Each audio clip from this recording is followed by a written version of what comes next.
सरकार ने तेजस्वी यादव के साथ जब सरकार थी तो अपने विधानसभा में खड़ा होकर कहा है कि 94 लाख गरीब परिवारों को बिहार में जातीय जनगणना के बाद उन्होंने ये घोषणा की थी नवंबर 2022 में कि हम लोग हर परिवार को 2 लाख रुपए देंगे। आज तक किसी भी परिवार को 1 रुपया नहीं मिला। 20 वर्ष से कह रहे हैं कि दलित अति पिछड़ा समाज को 3 डिसमिल जमीन घर बनाने के लिए दिया जाएगा। आज तक सिर्फ 1.25 लाख दलित परिवारों को ही ये जमीन मिला है। तो इसलिए अगर और ये जो जमीन के दाखिल खारिज के नाम पर लूट मचा हुआ है, भ्रष्टाचार है, इसके विरोध में हम लोग सरकार से आवाज उठाने गए थे। वहाँ पर FIR हुआ है, उसकी कोई चिंता नहीं है। अगर यहाँ गरीब लोगों की आवाज उठाने के लिए FIR होना है तो 1 के बजाय 10 FIR हो जाए, कोई चिंता की बात नहीं है।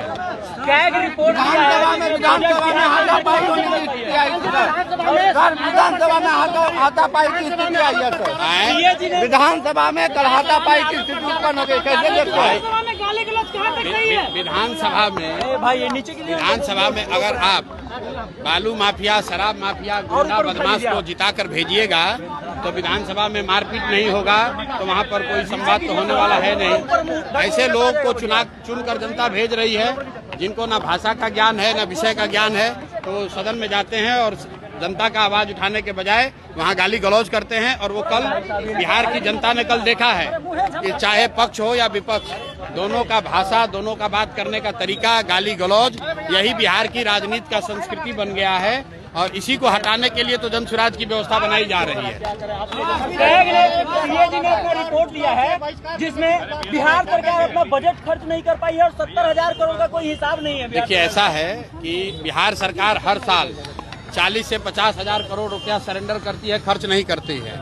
एक और गरीबी से लोग तबाह है, एक और लोग को रोजी रोजगार नहीं मिल रहा है।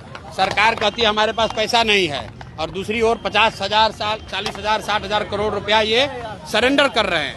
तो ये दिखाता है कि सरकार की कितनी बड़ी नाकामी है। और जो कैग का रिपोर्ट आया है उसको मैंने अभी पढ़ा नहीं है, पढ़ने के बाद ही उस पर कोई टीका टिप्पणी करूंगा। तेजस्वी यादव ने कहा है कि